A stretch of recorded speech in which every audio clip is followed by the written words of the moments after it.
안녕하세요. 춘천 한마음교회 김병석입니다.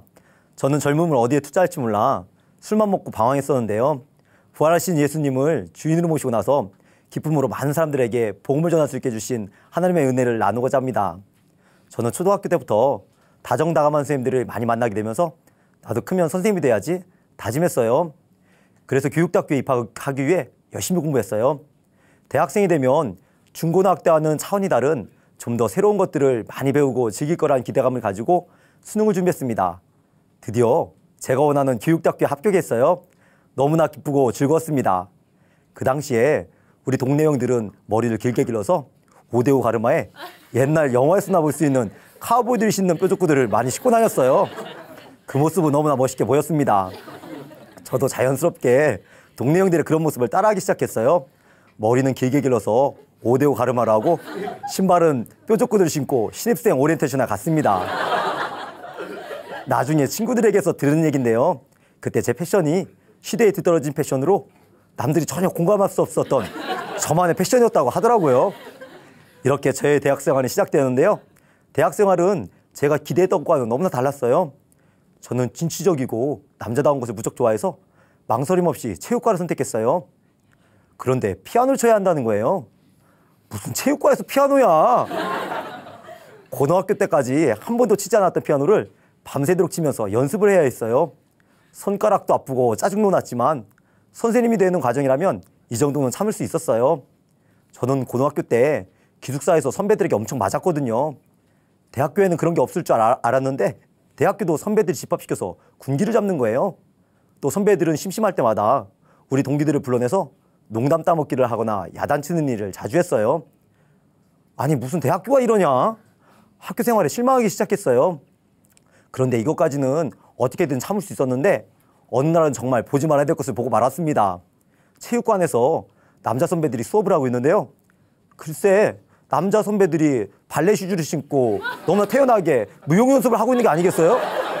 그 모습을 보면서 저게 몇 년 뒤 내 모습인데 나도 발레 슈즈를 신고 다리를 찢어야 되는구나 생각하니 앞이 캄캄해졌어요.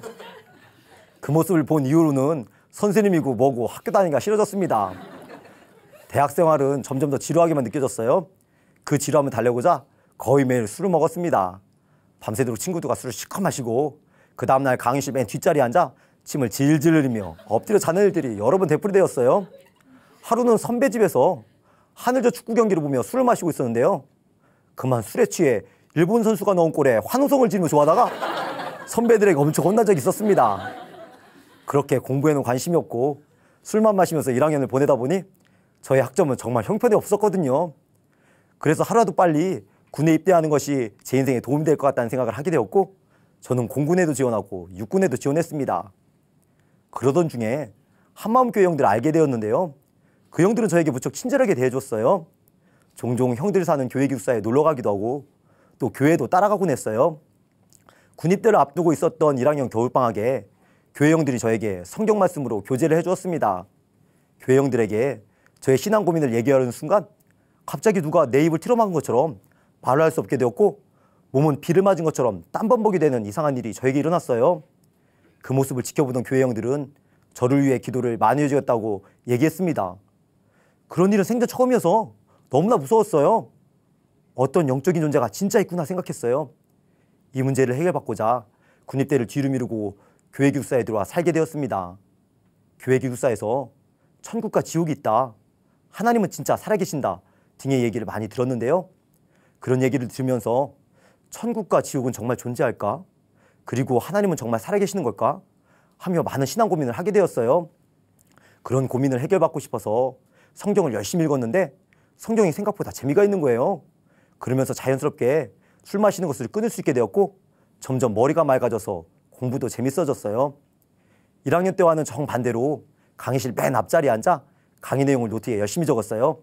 그렇게 2학년 1학기를 보내고 성적표를 받았는데 기대상으로 너무나 좋은 학점을 받았고 장학금도 받을 수 있었습니다.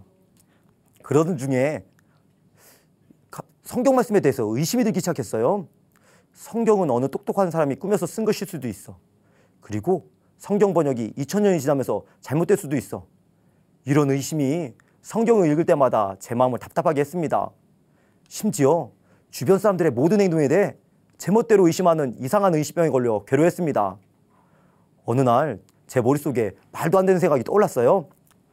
내 주변 사람들 중에 지금까지 남자라고 생각하며 지내왔던 어떤 사람이 여자일 수도 있어. 혹시 그 사람이 여자인데 나와 내 주변 사람들을 속이면서 남자로 변장하고 사는 것은 아닐까? 생각하게 되면서 저는 큰 혼란에 빠졌습니다. 정말 이렇게 살다가는 정신병자로 살게 될 것 같아 너무나 두려웠어요. 이런 의심을 어떻게 해결할 수 있을까 너무나 고민이 되어서 교회 형제들에게 제 상태를 말하고 중보기도를 부탁했어요. 몇 달이 지나도 그 의심들은 제 마음속에서 사라지지 않았습니다. 그래서 방학 동안 학교 도서관에 가서 얼마나 많은 역사책을 찾아봤는지 몰라요. 성경을 읽을 때마다 제 마음은 점점 더 답답해지기만 했고 더 이상 성경과 관련된 어떠한 생각도 하기가 싫어졌습니다. 그러다 보니 앞으로 이 세상에 어떠한 것을 가진다고 한들 저에게 아무런 의미가 없을 것 같다는 생각을 하게 되었어요. 그냥 자살해서 죽어버릴까라는 생각도 너무나 많이 했습니다.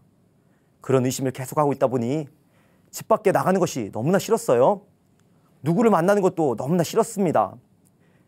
교회 기숙사 근처에 지하 기도실이 있었는데 저는 그곳에서 저의 힘든 처지를 하나님께 눈물을 흘리며 말씀드리곤 했어요.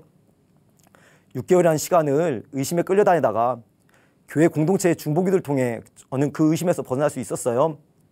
예전에 들었어도 믿어지지 않았던 요한복음 13장 2절의 말씀이 저를 그 의심에서 벗어나도록 해주었습니다. 마귀가 벌써 시몬의 아들 가룟 유다의 마음에 예수를 팔려는 생각을 넣었다는 말씀을 통해 제 생각들 중에 마귀가 넣는 생각도 있다는 것을 알게 되었습니다. 마귀가 의심의 생각을 넣어준다는 것을 알고 나서 역사적인 사건인 예수님의 부활을 정확히 볼 수 있게 되었어요. 예수님의 부활이 역사적 사실인데도 그 역사적 사실을 의심한다는 것 자체가 정상적인 생각이 아니었던 거예요. 마귀가 넣어주는 의심을 끊임없이 받아먹으며 예수님을 믿지 않고 살아가다 보니 어느새 저는 정신병자처럼 살아가고 있었던 것입니다. 하지만 하나님께서는 예수님의 부활이라는 역사적 사실을 통해 저의 가치관을 완전히 새롭게 바꿔주셨어요. 예수님의 부활을 통해 예수님이 창조주 하나님이시며 저의 주인이심을 알고 나서 지금까지 예수님을 마음에서 버리고 제가 주인 되어 제멋대로 생각하며 예수님을 믿지 않았던 그 악랄한 죄를 하나님께 회개하였습니다.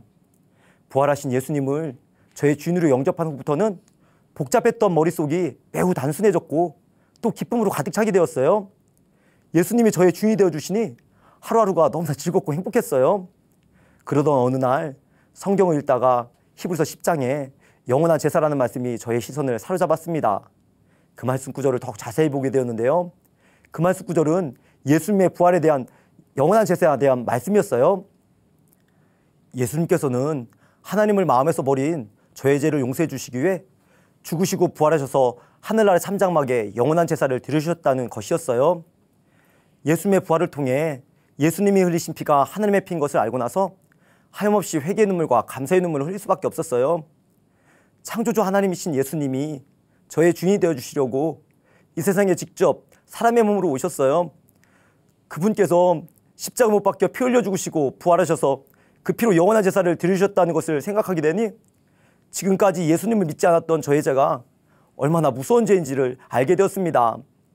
그리고 예수님의 부활을 통해 예수님이 창조주 하나님의 사실을 알고 나서 창조주 하나님의 그 크신 사랑을 선명하게 알게 되었는데요.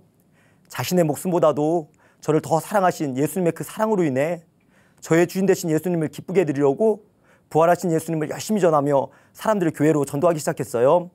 그러던 대학교 3학년 여름방학 때 있었던 일입니다. 저는 여름방학이 될 때까지 열심히 캠퍼스에서 부활하신 예수님을 전하고 다녔어요. 그런데 어느 날 갑자기 형에게서 전화 한 통이 왔습니다. 저 형은 공업고등학교를 다니면서 선도부장을 했거든요. 키도 크고 싸움도 무척 잘했어요. 저보다 5살이나 많습니다. 저는 형을 무척 무서워해서 고등학교 때까지는 형이 시키는 것은 무엇이든지 다 했어요. 그런 형이 여름방학 때 시간을 내서 집으로 내려오라는 것이었어요. 제가 예수님을 믿기 시작하면서 아버지 제사 때 잘 가지 않았는데 형이 그 일로 제 신앙생활에 대해 매우 못마땅해하고 있었거든요. 여름방학이 되어 형님 집에 갔습니다. 형은 저를 보자마자 앞으로 교회 다니지 말고 여름방학 동안 형 집에 있으라고 얘기했어요. 저는 그렇게 못한다고 했더니 형이 그대로 저의 얼굴을 주먹으로 쳐서 안경이 떨어졌습니다. 형은 계속해서 앞으로 교회 다니지 말라고 알았어? 소리쳤지만 저는 그렇게 못한다고 대답했어요. 형은 옆에 있던 쇠파이프로 제 몸을 내리치면서 계속 교회 다니지 말라고 위협했어요. 그리고 제 멱살을 잡은 채로 주방으로 질질 끌고 갔어요. 칼을 들더니 네가 믿는 하나님이 살아계시면 지금 살려달라고 해봐. 조롱하면서 금방이라도 저를 찌르려고 했습니다. 그때 저는 예수님의 부활이 생각나면서 예수님의 부활로 저는 영원히 사는 존재가 되었으니까 형이 칼로 찔러서 제가 죽게 된다 할지라도 전혀 두려움이 없었습니다. 형의 협박을 들어도 전혀 흔들리지 않았어요. 이런저런 방법을 다 사용해도 제 마음이 변하지 않자 형은 그래 네가 하고 싶은 대로 해라. 저의 신앙생활을 인정해 주었습니다. 그 후에 부활하신 예수님으로부터 오는 기쁨을 대학교 동기들과 선후배들에게 즉시로 나누어 주었습니다. 우리과 동기들과 후배들에게 밥을 사주면서 본격적으로 전도를 시작했어요. 전도를 하면 할수록 제 안에서 기쁨이 흘러넘치는 것을 자주 경험하게 되면서 하나님께서 전도한 자에게 기쁨을 주신다는 것을 알게 되었습니다. 그래서 하나님이 너무나 기뻐하신 전도에 더욱 박차를 가했어요. 동기들과 후배들 볼 때마다 끈질기게 달라붙어서 복음을 전했습니다. 어느 날 우리과 행사가 체육관에서 있었는데요. 우리과 전체 학생이 참석했어요. 그때 즉석 이벤트가 생겼어요. 자신이 하고 싶은 얘기를 우리과 모든 학생들 앞에서 할 수 있도록 기회를 주는 이벤트였어요. 학생들은 대부분 이성 친구에 대한 사랑 고백을 했어요. 그런데 저는 평소에 친하게 지내고 있던 후배를 생각하며 발언대 앞에 나갔어요. 그 자리에서 종근아 사랑한다. 우리 함께 교회 가자. 하고 외쳤어요. 그 후배는 제가 외치는 소리를 듣고 고개를 들지 못하고 많이 쑥스러워 하더라고요. 한 번은 그 후배 하숙집에 가서 복음을 전했는데 피곤하다고 말하며 계속해서 복음을 듣기 싫어하는 겁니다. 눈을 감은 채로 도대체 복음을 들으려고 하지 않았어요. 그래서 A4 용지에 제가 전하고 싶은 복음을 잔뜩 써서 책꽂이에 약 10장 정도를 붙여놓고 교회 기숙사로 돌아왔어요. 며칠 후에 다시 그 후배 하숙집에 가서 복음을 전했는데요. 그 후배는 짜증을 내며 복음을 듣지 않으려고 했어요. 그래서 그 후배에게 네가 복음을 그렇게 많이 들었는데도 믿지 않으니 하나님께서 너 하나쯤 손을 못 대시겠냐 말하면서 교회 기숙사로 와버렸습니다. 그런데 30분도 못 돼요. 후배는 헐레벌떡 택시를 타고 교회 기숙사로 왔더라고요. 얼굴 보니 사색이 되어 있어서 무슨 일이 있었는지 너무나 궁금했어요. 너 조금 전에는 복음을 그렇게 듣기 싫어하더니 지금 왜 왔냐? 그랬더니 너무나 심각한 얼굴로 가위에 눌려 죽을 뻔했어. 내가 이불을 덮고 자려고 했는데 발밑에서부터 뭔가가 나를 건드리며 가슴 쪽으로 오더니 내 목을 조르는 거야. 너무 무서워서 그대로 일어나 불 켜고 여기로 도망쳐 왔어. 하는 거예요. 두려움에 떨고 있는 후배 마음을 안정시키려고 다시 복음을 전했어요. 그런데 다른 때보다 진지하게 열심히 듣는 겁니다. 하나님께서 그 후배를 너무나 사랑하고 계시구나 생각했어요. 군대에서 이등병 생활을 하고 있을 때 이 후배에게서 한 통의 편지가 왔어요. 편지 내용은 이랬어요. 병석이 형, 형이 전해준 복음은 내 인생을 바꿔놨어. 예수님이 부활하셨다는 사실을 통해 나는 이 세상 무엇보다도 귀한 하나님의 크신 사랑을 알게 되었어. 이 은혜를 형한테 어떻게 갚아야 할지 모르겠어. 형 정말 고마워. 하트 모양까지 그려가며 감격으로 가득 찬 편지를 보냈더라고요. 그 편지를 읽고 나서 얼마나 큰 보람과 기쁨을 느꼈는지 모릅니다. 후배는 부활하신 예수님을 영접하고 우리 교회에서 주일학교 교사로 열심히 봉사하고 있습니다. 저는 경기도 양평군에서 군생활을 했는데요. 하나님께서는 저를 대대군종명으로 사용해 주셨어요. 그때 제 나이가 다른 부대원들보다 3, 4살 정도 많았어요. 그래서 같은 여단에 속한 많은 군종민들이 저를 친한 형으로 생각하면서 자신들의 신앙 고민을 저에게 솔직하게 얘기하는 경우가 많았습니다. 예수님의 부활로서 인생의 모든 문제가 해결될 수 있다는 것을 기쁘게 얘기해 주었어요. 여러 명의 군주병들이 예수님의 부활을 통해 하나님의 살아계심을 확증할 수 있게 되었고 회개하고 예수님을 마음의 주인으로 모셨습니다. 군대에서는 휴가가 어떤 것보다 소중합니다. 그런데 저에게서 복음을 들었던 5명의 군주병들이 자기들에게 주어진 5일의 휴가 중에서 이틀을 우리 교회에서 지내고 싶다고 하는 거예요. 그때 5명의 군주병들과 함께 군복 차림으로 새벽 예배에 참석했던 그 모습을 저는 잊지 못해요. 우리 교회를 방문한 군주분들은 이틀 동안 교회 지체들과 함께 성경 말씀으로 교제도 하고 또 맛있는 춘천 닭갈비도 먹으면서 너무나 즐거운 시간을 보냈거든요. 군종민들은 그 시간이 얼마나 좋았는지 제가 없는데도 다음 주가 때 군종 목사님 모시고 우리 교회를 또 방문했습니다. 군대에서 2년 2개월이라는 시간을 복음을 전하며 너무나 기쁘고 행복하게 지내다가 제대를 하고 양구로 발령을 받게 되었어요. 어느 날 새벽기도 시간에 인제군에서 직장 생활을 하고 있는 친구가 생각나는 거예요. 교회 형님과 함께 그 친구를 찾아가서 복음을 전했습니다. 그런데 친구는 미꾸라지처럼 뺀질뺀질거리고 오히려 옆에 있던 친구의 아내가 복음을 듣고 예수님을 주인으로 영접한 거예요. 친구는 종손이라서 그런지 예수님 믿는 것을 거부하며 교회 다니는 것을 좋아하지 않았어요. 친구의 아내는 몇 달 동안 남편의 핍박을 받으면서도 자기가 직접 긴 시간 운전을 하면서까지 어린 자녀들과 함께 교회에 출석했습니다. 그리고 몇 달 후에는 친구도 부활하신 예수님을 주인으로 영접하고 오직 주를 위해 산 자로 변화되었어요. 1년에 10번 이상의 제사를 지내며 힘겹게 살아오던 친구는 지금 귀신에게 제사를 지내지 않습니다. 부활의 능력으로 친구와 그의 아내는 자기 집에 있는 모든 제사를 없애버렸고 친구의 어머니께서도 복음을 듣고 예수님을 주인으로 영접한 후에 우리 교회에서 기쁘게 신앙생활을 하고 계십니다. 저는 초등학교 교사로 근무하며 계속해서 부활하신 예수님을 전하고 있습니다. 춘천에서 5학년 담임을 하고 있을 때인데요. 우리 반 한 학생이 저에게 메일을 보내왔더라고요. 선생님, 저 요즘 자살하고 싶은 생각이 계속해서 들어요. 깜짝 놀랐어요. 그 내용을 보는데 그 학생이 평소에 저에게 한 말이 생각나는 거예요. 선생님, 저는 게임을 열심히 해서 프로게이머가 되고 싶어요. 저는 그 학생이 게임 중독으로 인해 자살 충동을 느끼고 있는 것이라 생각하고 그 다음날 조심스럽게 얘기했어요. 선생님이 너가 보낸 메일을 보았거든. 그런데 내 마음이 많이 힘든 것 같더라. 선생님도 너처럼 자살하고 싶었던 적이 있었어. 그런데 선생님은 부활하신 예수님을 마음의 주인으로 모시고 나서 너무나 기쁘고 행복하게 살게 되었어. 너도 부활하신 예수님을 믿고 선생님과 함께 교회 다니지 않을래? 그 학생은 저에게서 복음을 듣고 예수님을 주인으로 영접했어요. 그리고 주일학교에 열심히 나오게 되면서 점점 밝은 얼굴로 변하고 행복한 학교 생활을 하게 되었습니다. 저는 젊음을 어디에 투자할지 몰라 술만 먹고 방황하던 자였습니다. 그런 제가 예수님의 부활로 영원한 나라에 투자한 자가 되었습니다. 앞으로도 예수님께서 보여주신 부활의 능력으로 많은 학생들과 젊은이들을 예수님께 인도하는 기쁨의 삶을 살겠습니다. 감사합니다.